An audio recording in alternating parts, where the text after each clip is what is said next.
Oui, bonjour à tous, j'espère que vous allez bien, que vous êtes en pleine forme.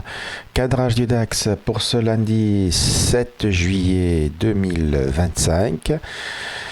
On commence par le mensuel comme d'habitude pour constater la forte accélération à la hausse qu'on a eue. Est-ce que ça ralentit? Non, on ne voit aucun signe de ralentissement, mais on a eu quelque chose qui ne plaît pas. Le mois de juin, c'est ce doji. Vous voyez, la bougie de juin, elle a fini en doji et on n'arrive pas à repasser sous le niveau d'ouverture. Donc ça, c'est pas bon. Et dans une situation comme celle-là, vous voyez, comme quand on a cette bougie rouge-là, on peut très bien avoir une grosse chute avant que le marché se reprenne et pour pouvoir poursuivre la hausse vers son objectif qui est là-haut. Donc, la question aujourd'hui, comme tous les jours, c'est on est prudent, vu la configuration mensuelle, certes, mais tant qu'on est au-dessus de cette ligne bleue-là, des 23 439, eh bien, on reste haussier. La question, c'est un intraday, comment ça se passe? En CLI, on voit que, en gros, on a du mal à franchir ce cap-là, des 24 250, on va dire, allez, 24 150, 23 300, on a du mal à y revenir. Et on voit que des fois on fait des grosses bougies, quelque part par là, on fait des grosses bougies, mais tout de suite ça freine vers les 23 100, 23 200, voilà, là, c'est les vendeurs, ils sont là-haut. Donc là, en intraday pur, où est-ce qu'on en est? Eh bien, on a fait un doji, on s'est reprise, on a essayé de rebondir sur la MM7. Et là, moi, vendredi, je vous l'ai dit, en tout cas, je vous l'ai écrit. Vendredi, sans les US, c'était la fête nationale américaine, le jour de l'indépendance. Sans les Américains, comment les Européens allaient faire pour ne pas baisser? C'était impossible. Vu que tous les jours, ils ouvraient, hop, ils baissaient. Et quand les Américains ils arrivaient, c'est là où ils pouvaient éventuellement se reprendre vers 16h pour repartir à la hausse. On voyait très bien ces dynamiques-là. Donc vendredi, pour moi, c'était impossible que ça monte. Donc j'ai un peu scalpé à la baisse, mais c'est tout. Et conclusion, ça a ouvert avec un gap à la baisse et c'est parti. J'avais dit qu'il pouvait très bien revenir à 23 695. On y est arrivé à peu près 23 700. Après, même si les US étaient fermés, le CFD lui était ouvert. Donc du coup, il y a eu un petit mouvement à la hausse quand même. Avec les rares traders qui existaient aux États-Unis, ils ont fait remonter un petit peu, ce qui fait une espèce de pendu. Est-ce qu'on va gaper à la hausse ce matin? C'est la vraie question. Il reste 5 minutes pour l'ouverture du futur à 8 heures. Il travaille cette ligne marron-là. Il faut casser cette mèche par le haut, des 23 861 à 23 862. Voilà, ils sont là-dessus. Et là-dessus, c'est une zone de vente. Donc, ce serait important qu'il y ait un gap au-dessus ce lundi. Mais vont-ils être capables de le faire? C'est pas sûr. Là, on voit que ça bloque. Je vais vous montrer le CFD. Donc si ça bloque là, et s'ils font comme tous les jours de repartir à la baisse, on pourrait très bien revenir au moins jusqu'à la MM50. Ça serait pas déconnant, quoi. Donc on va voir sur le CFD où est-ce qu'ils en sont. C'est vers cette mèche là, les 23 861, 862 là, qu'on voyait là sur le cash. Vous voyez déjà la zone là, ils bloquent. Voilà, là ils ont tenté, ils sont arrivés à 23 864 et ils bloquent. Voilà, on voit qu'ils n'arrivent plus à passer. Alors certes, ils ont cassé un niveau ici important.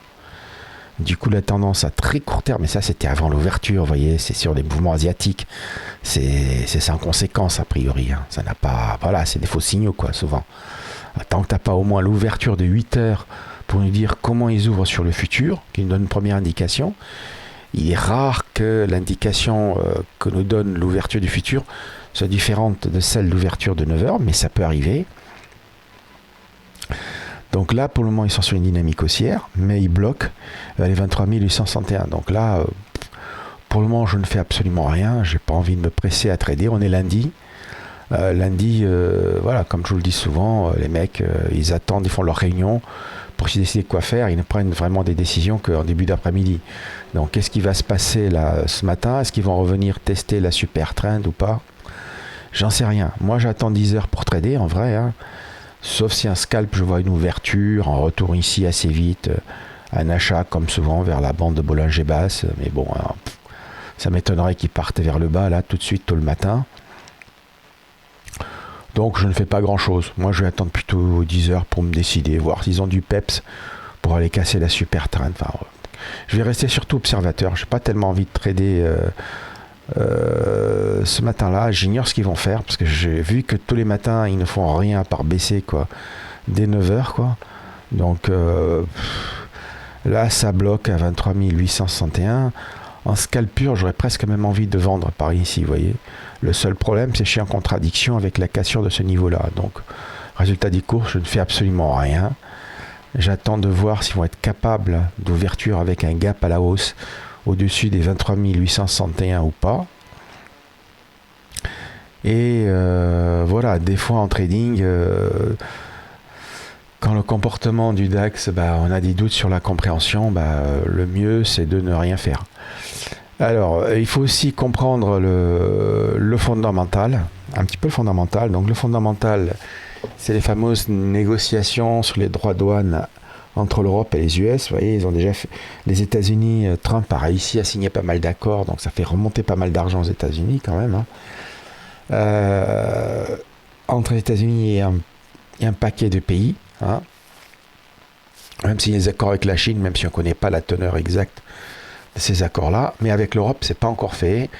L'Europe traîne des pieds et les nouveaux droits de douane de Trump rentreront en vigueur le 1er août.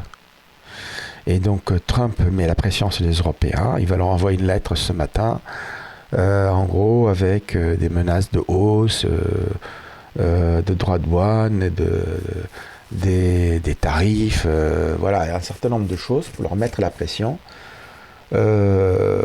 Pour qu'ils signent un accord avec les États-Unis. En gros, les États-Unis veulent qu'ils leur donnent de l'argent, quoi. Bon, voilà. Donc, il y a certains Européens disent que c'est en bonne voie pour tout ce qui est vin et aérospatial. Que c'est le point dur, ce serait la voiture. Bon, en réalité, on n'en sait rien où ils en sont.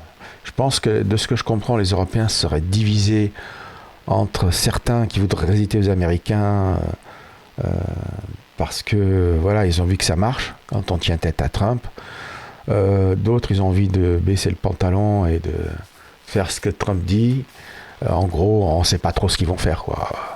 Donc on attend de voir, mais je pense que c'est l'un des moteurs, l'un des catalyseurs pour faire bouger le DAX, soit à la hausse, soit à la baisse. S'il y a un accord, ça pourra faire exploser le DAX à la hausse.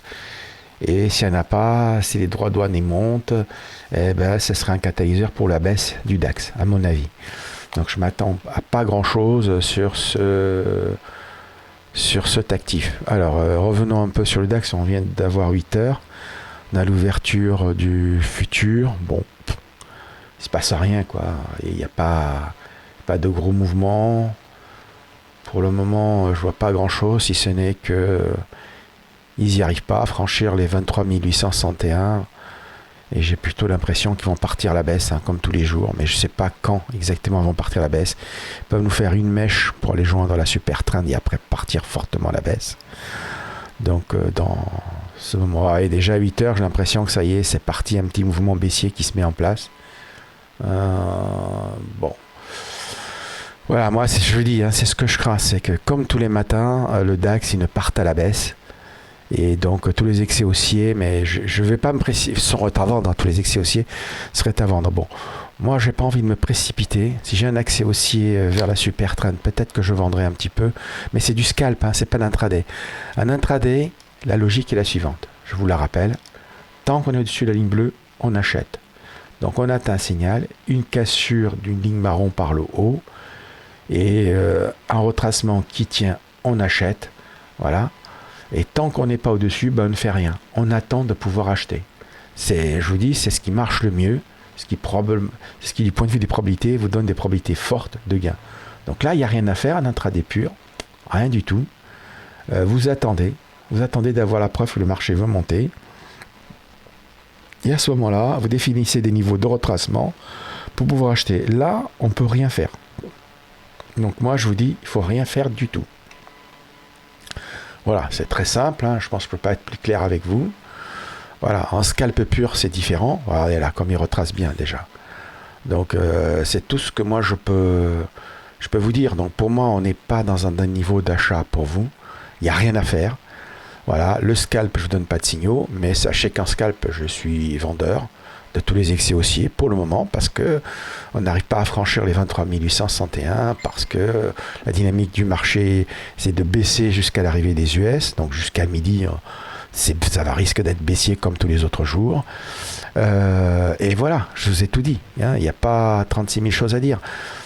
Voilà, si je regarde ce qui se passe en daily, j'ai pas ma casse sur ligne marron, donc j'ai aucune raison d'acheter. J'attends, je dégage, je fais autre chose.